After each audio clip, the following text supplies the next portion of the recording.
going to talk about presidential politics for a little bit. I'm going to talk about a few other things. I'm not taking a partisan position on any of this right now, but some people will probably accuse me of doing so in the end.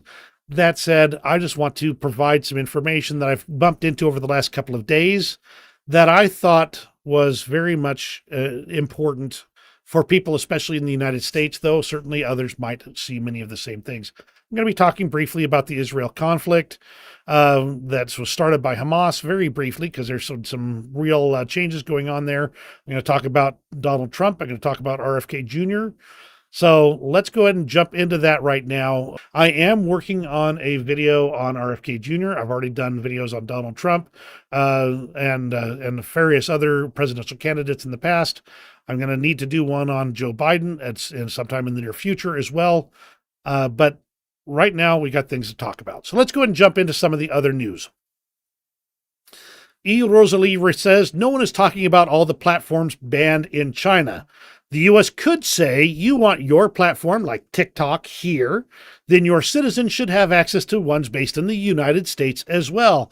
Shift the conversations. Don't get led around by an autocracy pretending to care about free speech. And you might say, well, so what? They banned something that's from us.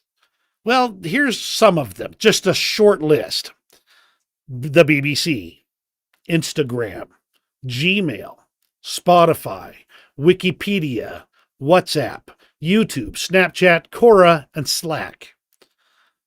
Strangely, many places are actually sources of information that do not toe the Chinese party line. Hence why they're banned in China. From Robert J. Salvador, he's talking about these announcements. For those who are not in the know, Ron DeSantis has been on quite the amazing tear down there in Florida, announcing conservative win after conservative win. I myself am conservative. I see many of these things he's doing, and I absolutely say, wow, that is serious conservative priorities there. This is a minute and a half long here. We've also seen it in actions we've already taken in the state of Florida. For example, we are the first state to ban the Chinese Communist Party from buying land in our state. And why would we want them to have land here? And other states have now followed suit because you've seen a movement. They want farmland. They want land near military bases. And they're not just doing that to contribute to America. They're doing it for their own interests. So you see that. We also were the first state to enact policies to prevent the imposition of a central bank digital currency. And that's something that the Fed has talked about. They don't have authority to do it absent Congress, but they may do it at some point anyways or try to. And that'll be a way to phase out cash, have a digital dollar, which they are going to have supervision over. And they'll have supervision over how you use that. And that's totally comes out of this playbook. Where you have these elites that want to impose that down, and they've bragged about it. You could look at things like Davos and the World Economic Forum. They'll have panels where people will be bragging. They'll say, yeah, if you have central bank digital currency, you can circumscribe ammunition purchases, fuel, all the things that they don't want you to do. So it's clearly, it's not a wolf in sheep's clothing. It's just a wolf coming as a wolf, and we said no to that, and that was smart. All right, so that is what Ron DeSantis is getting in the middle of over there, and it's some great conservative potential that he's talking about there, and he's just getting the job done without a huge amount of fanfare. He's just doing the things that need to be done, which is what most of these politicians should be doing anyway, marking up the wins without causing a lot of waves. I'm pretty impressed with Ron DeSantis these days, and I wish him well in his future endeavors here. It's just interesting to see that even after he has dropped out of the presidential election, there are still people attacking him constantly, calling him everything but a fake conservative, to a rhino, to everything under the sun, including some people claiming that he's involved with strippers and all this type of stuff. I mean, it's just stupid character assassination stuff. I miss the days when people would just mark their wins and not cause waves. Now let's go ahead and move on to Israel. This is as of 3 days ago now. There was a major attack from Rafah, near the Rafah crossing, with a mortar attack on Israeli positions. The thing is that the Rafah crossing is where all the aid is going into Gaza. That crossing was immediately closed and the IDF marched in. Hamas triggered this. Now, of course, there's always going to be somebody saying, oh, that was clearly an IDF-made provocation. Yeah, prove it. But the U.S. is not particularly happy with Israel marching into Rafah. Now, the Israelis now have the Rafah crossing point in their control. But the U.S. has now suspended delivery of thousands of bombs to Israel over fears that they could be dropped on Rafah. And the thing is that if the bombs are not being delivered to Israel, it means that Israel will have to use less accurate, unguided munitions. And therefore, it's going to cause more civilian deaths as Israel moves through Rafah and tries to take out the rest of Hamas.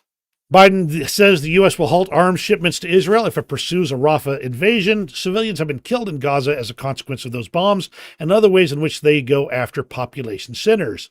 I made it clear into Rafah, if they go into Rafah, which at that point they hadn't gone into Rafah yet, I'm not supplying the weapons that have been historically used to deal with Rafah. Of course, there is one minor detail. In fact, I'm pretty sure that during the Trump administration that the withholding of congressionally passed aid from Ukraine resulted in an impeachable offense.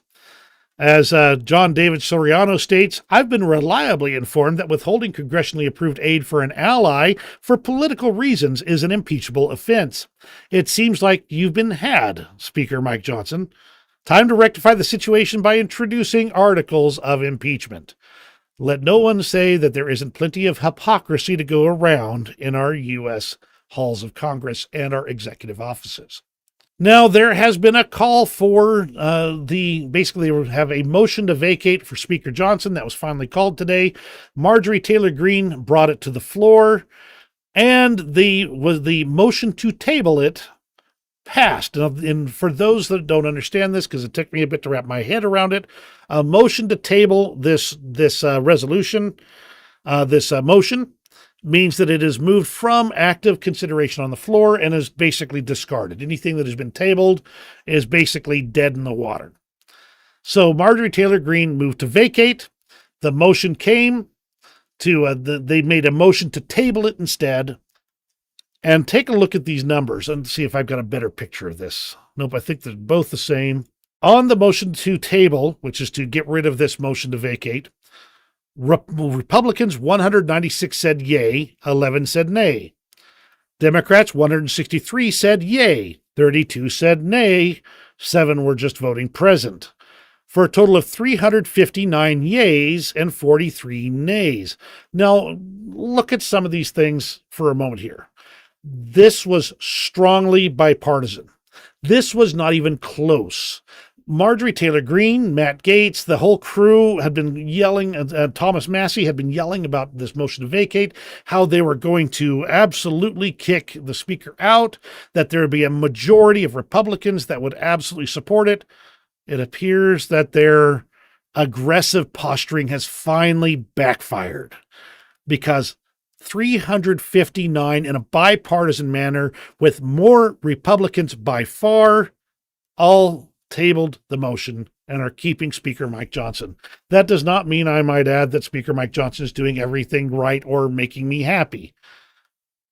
But all of these motions to vacate have done one thing, and that is weaken the Republican ability to get anything done.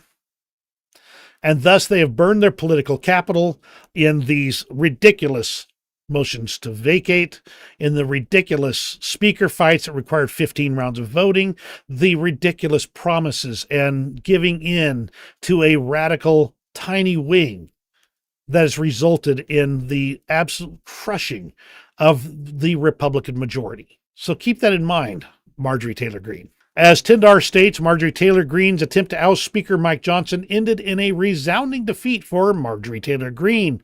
Only 43, most of them Democrats, supported the motion.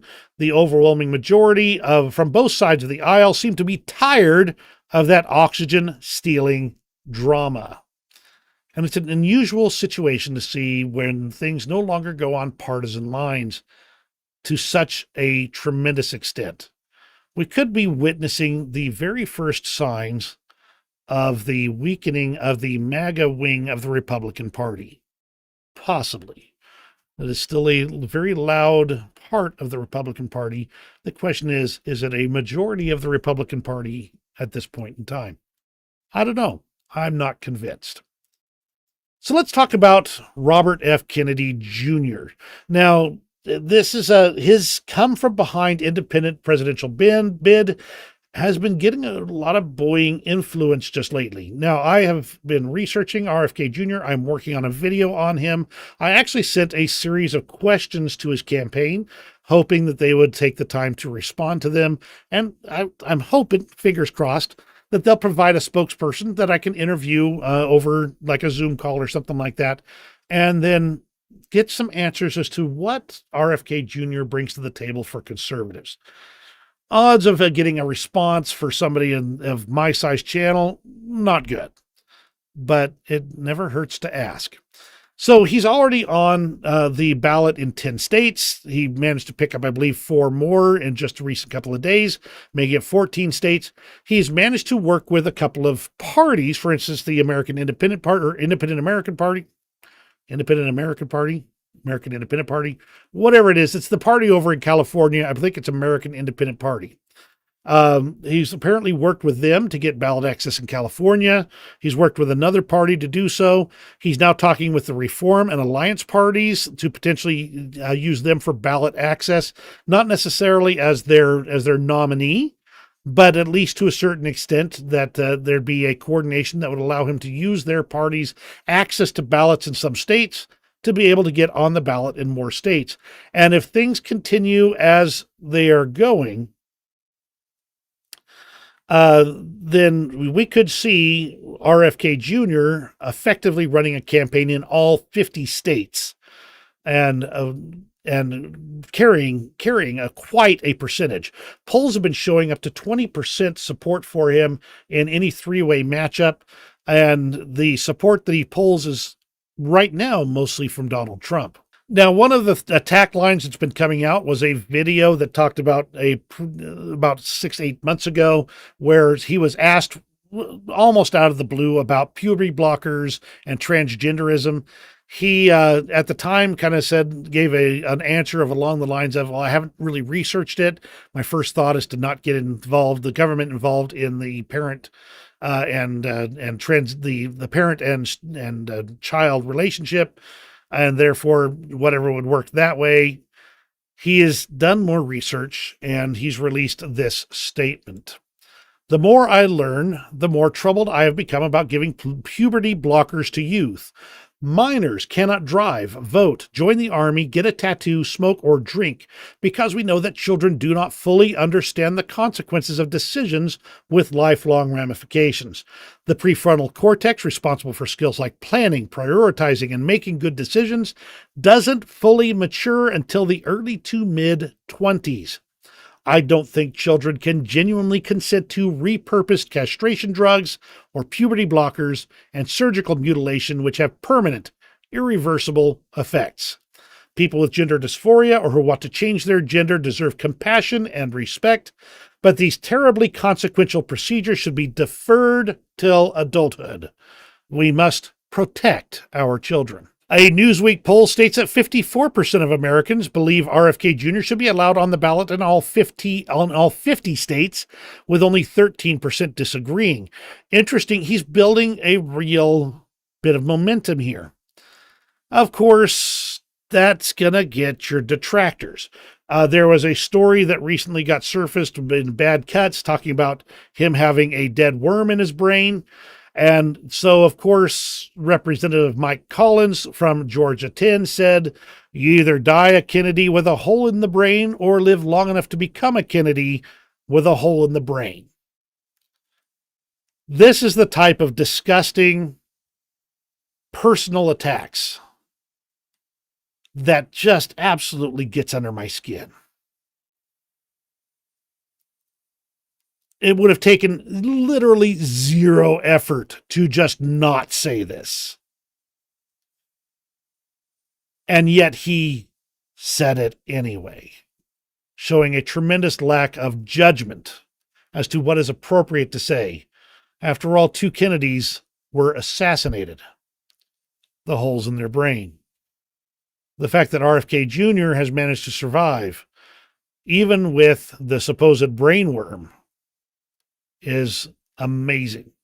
But I am not one to entirely go without an explanation or anything like that. We just jump ahead a little bit. Robert F. Kennedy Jr. addressed the brainworm hit piece from the New York Times. The doctors misdiagnosed him with a brain tumor, which turned out to be a common parasite, brainworm, he contracted from eating undercooked pork while doing environmental work in India. He got a parasite while doing environmental work. Come on, people, be better. Show a little bit of class. As this is an RFK Jr. supporter, obviously, hate breeds hate. We are at an all-time low, surrounded by subhumans that cheer on this disgusting, vile, most irresponsible behavior from people elected to lead us to better times. Or as Scott L. Bird states, this is the exact type of venom that will get RFK Jr. elected in a landslide. Both parties are losing their minds. Sanity and dignity must prevail. And in the end, whether RFK Jr. is elected or not, or even stands a chance, that does not give you the excuse to attack him on personal, disgusting grounds. Now I'm going to link right here, and I'm going to state for the record, I have watched this video. I found it very interesting. I have not made a conclusion as to what I'm going to do in the presidential elections at this point. However, the first 5 minutes or so are Robert F. Kennedy reading basically attack pieces on him, what people have said negative about him. Then in about 5 to 7 minutes in, it goes into more of who he is, and then into what he believes. So if you want to, the link is in the comments here. If you're going to make a decision on the presidential election, you ought to come with the best available facts. And the ones who are talking about holes in heads are not the ones providing the best possible facts. But I am not, shall we say, without interest in the other candidates in the race. I'm going to start off with an interesting video that Dick Van Dyke, of all people, I'm surprised he's still alive, put out, talking about about Trump's evident trajectory to the White House for consideration. I'm Dick Van Dyke. You may remember me. I used to fall down a lot on purpose. I don't speak up a lot, but there's something on my mind that I wanted to talk about. You know, our Supreme Court has delayed any decision about a president's immunity, and at the same time they have stalled everything so that Donald Trump's path back to the White House is pretty clear now. And when that happened, both of the cable network stations printed headlines, "Corrupt. Our Supreme Court is corrupt." And then nothing. Silence. Not another word been spoken about it by anybody. They dropped the subject as if they'd been squelched. At the same time, for some reason, our college students, out of the blue, became very concerned about what's happening in the Middle East. I'm beginning to feel a little manipulated somehow. Think about it, will you? Thanks. Now, Dick Van Dyke is a quality individual, and he makes a good point here. He doesn't give a partisan position on it, although I think it's pretty clear he has a partisan position. He's just asking you to think about it. So interesting to talk about, and I'm going to talk about a few of Trump's legal woes here. And to be honest, most of it is positive for Trump. So bear with me as I go through a few things here. The Brooklyn State Senator Kevin Parker, who supported and voted for the Adult Survivors Act, enabling E. Jean Carroll to sue Trump over accusations of assault from 3 decades ago, now asserts that the law is unconstitutional. It turns out that somebody's accusing him using the exact same law.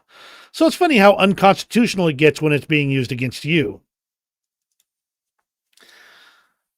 Today we learned, this was as of May 6th, so it's been 2 days now. Today we learned not only did Trump Organization pay back Michael Cohen for the $130,000 payment to Stormy Daniels, we also saw with handwritten notes that the Trump Organization doubled the payment on the books so they could get a bigger tax break. So basically, he made Uncle Sam pay for Stormy Daniels' silence. This is the type of corruption that we see in government, and we see it in the Trump Organization throughout. Anybody who thinks that Trump is going to get rid of corruption, he has been corruption from the bottom to the top. So understand, Donald Trump is not going to end the swamp. We'll discuss that in a little bit too. Lucille says, we know Dick Van Dyke used to shoot skeet with him. He was such a down-to-earth guy that I didn't even realize he was the famous actor for a very long time, even though I knew his name. And that's the kind of guy that Dick Van Dyke just is. Just a natural human being. He's only bigger than life on the stage.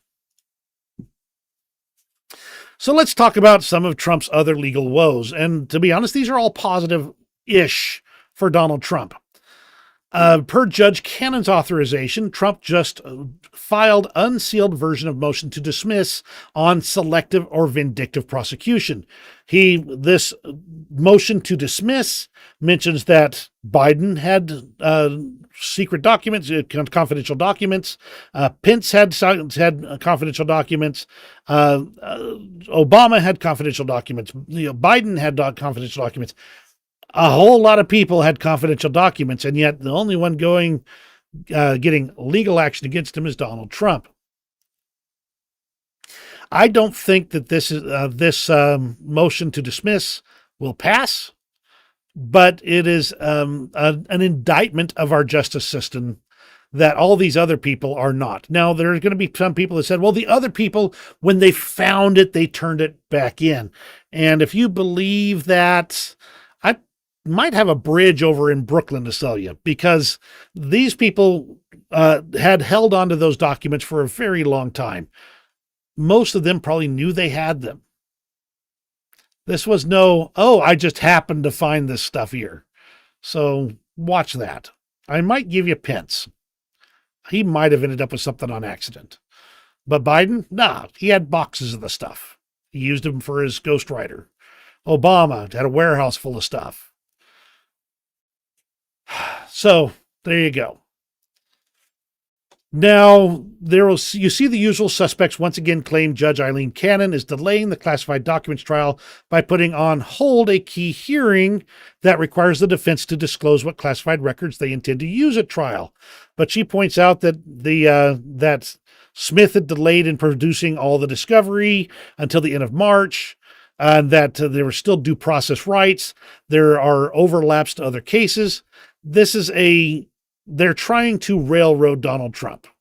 And the thing is, I think Donald Trump is already guilty of plenty of things. If they'd have done it right the first time, there wouldn't even be this question. But there's more to this than meets the eye. At the same time, these frauds will refuse to cover all of the new developments related to DOJ tampering with evidence, misrepresenting the condition of the evidence to the court, doctored evidence, and perhaps even missing or misplaced documents. Now, I mentioned in a previous video about about a bunch of these boxes full of stuff, pallets of documents that were held by by NARA, and then they forced Donald Trump to pick them up and take them. Well, if you remember back when when all this stuff went down, there was this absolutely famous picture showing a spread of classified documents just laid out with these brightly colored confidential forms on the top of them, and it was reported to the judge that this is exactly how they found these classified documents in this situation spread out in an open situation like this. When you read through the filings, however, you start getting a different picture. Jack Smith had to admit that no, they did not find these documents just spread out in the open for anybody to read. The brightly colored classification papers, those were printed and made by the FBI. And then they went through and pulled documents out of boxes and put them there with these covers on them with these classification documents. So they pulled them out of boxes and laid them out into this orgy of evidence type situation. That would be proof that Donald Trump was doing this evil stuff with classified documents. Then there was the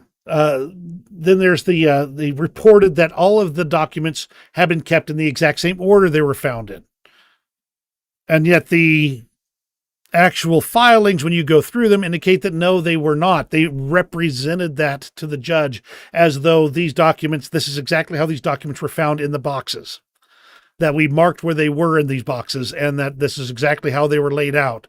And it turns out that's not accurate either. They screwed it up. They messed with the evidence. There are so many things that this prosecution has done wrong in this classified documents case that what should have been a slam dunk legal case, because we already know Donald Trump mishandled classified documents. For heaven's sakes, he gave classified documents while he was to the Russians when he was sitting in the White House. This should be a slam dunk prosecution, and they screwed it up. Now the question is going to be, did they plant the evidence? Because now their credibility before the judge has been destroyed. So there's going to be a whole lot of commentary about this in the next few days if you pay attention to it. But of course, Donald Trump, he's a forgiving man, apparently. He's been tweeting about how he thinks the new FBI building should be built in Washington, D.C. and should be a big, beautiful centerpiece of Donald Trump's plan to totally renovate and rebuild our capital city. This is literally the people that are screwing up the classified documents case, that are doing these raids. Why is he doing this? I don't know. Maybe he hopes that the FBI will love him because he gives them a big, beautiful new federal office building. I don't know. But in the end, this is the latest on what's going on with Donald Trump. So I do appreciate you guys sticking with me. I do appreciate everything that you guys comment. Thank you. Thank you again. And I want you to know how much I appreciate it. That's everything for today. So if you have any questions, absolutely leave them in the comments below. I'll be paying attention for them, and I'll also be watching to make sure YouTube doesn't turn the comments off again. You have a great rest of your day, and we'll see you on the next video.